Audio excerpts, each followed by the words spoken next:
I think I just saw a YouTube video with you with an interview where you talked about fasting, and you talked about fasting can be about anything, you know, fasting of smoking or fasting of traveling.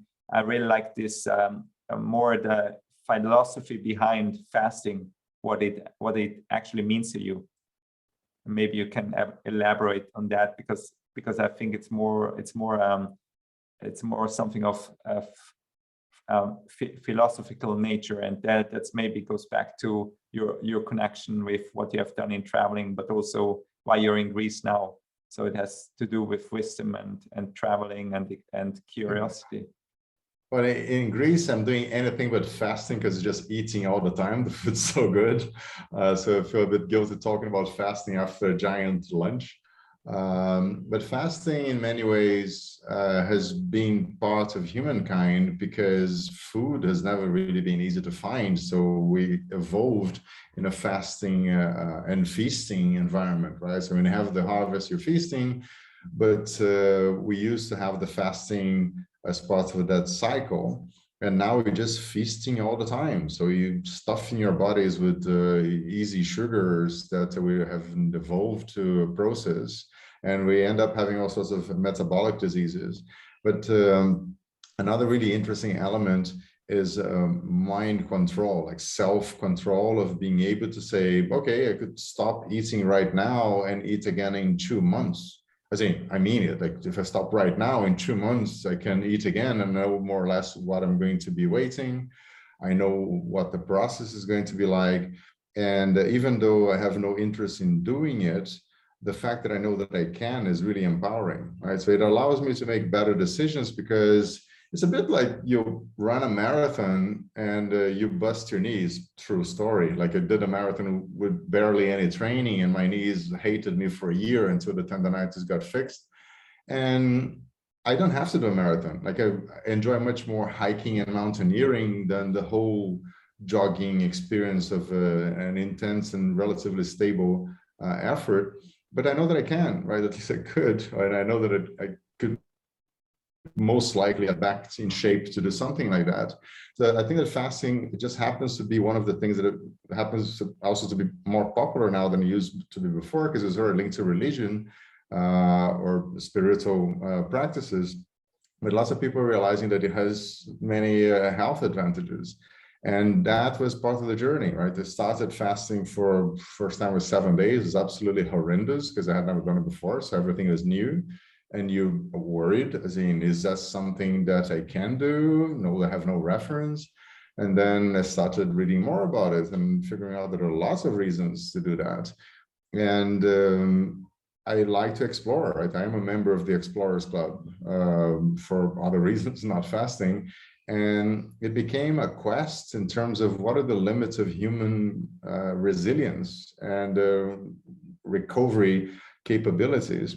So the overall experiment, which started with 1 week just to see what it's like, a year and a half ago, roughly, became 100 days having no food over 12 months. Of 1/3 of the year, I had no food, as in 0 calories, not having broth and juices, no, like water and salt, just to keep the balance in terms of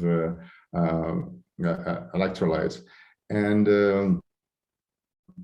it's a journey that was fascinating. It would be kind of impossible outside the COVID period because I was just in my place, surrounded by nature, I live in the countryside. And I was kind of bored. I was like, what can I do that is really interesting that allowed me to learn something new? And doing nothing, literally nothing, not even eating, happened to be the challenge that was the match to the circumstances.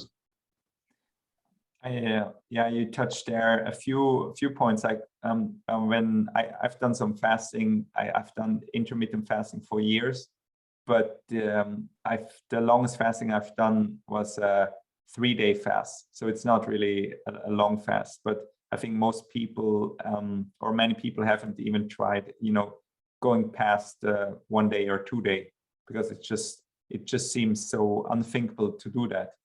And I find it interesting that you started with a 7-day fast, which seems like a huge challenge.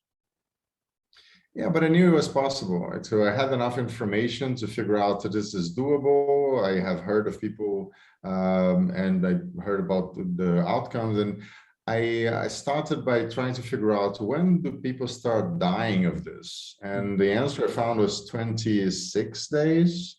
So someone probably with health preconditions, it was a woman, so I think it's a slightly easier to fast as a man for many reasons. And I'm assuming that she had, no, maybe she was already anorexic, underweight, but I knew that that was the low boundary. So, okay, I know that I can go up to 21-ish days without having major concerns. And that's why my second fast was 21 days. Like when I hit that scene, it's like, now I need to study it even more to figure out if it can go further. And the mental dialogue is really quite funny, because you're sort of identifying things that other people cannot relate to, right? I realized that there's the story that Jesus going to the desert and fasting for 40 days. So I started joking with my evangelical friends that I was doing half Jesus, and they thought it was hilarious, because they respected the fact that even though it was not necessarily a spiritual exercise, that I had that ability to do something that someone they deeply admire had done. And the last fast then became doing more than a Buddha, right? Because Buddha fasted for 49 days and reached nirvana. And my joke to myself, which now I can share with people, saying, well, if I fast for 50, and I ever get to meet Buddha, I can tell him, come on, Buddha man, you can do more than 49. No, I did 50. And the other joke is that Buddha fasted for 49 days and reached nirvana. I fasted for 50, and all I got was a slightly smaller t-shirt. But it was obviously way beyond that. The lessons learned was that journaling and annotating lots of things I'm feeling, measuring my blood sugar levels, ketone levels, weighting myself, of course, and looking at all those curves. So from a scientifically minded person's standpoint, it was really cool. It's like, wow, no, that's not information that anyone else would have. I am not aware of anyone who has fasted on a voluntary basis, right? So there are cases in which people just cannot, because of disease or political circumstances, eat. But I simply do not know of anyone else who's done that. The closest match is David Blaine, who is a magician and performer, and he fasted for 44. But he was inside a plastic box in London. And I actually had a fireside chat during the Explorers Club Global Exploration Summit a few months ago. And we were discussing like his 44-day fast in a box and my 50-day fast, hiking and exercising.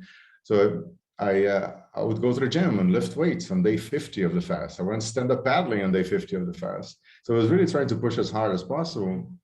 And when I did the blood test to figure out, hey, maybe I'm all screwed up with my thyroid and T3 and T4 hormones, nothing. Like I showed that to 5 doctors. They said, you're fine. Like you haven't eaten anything for 50 days and you're really healthy.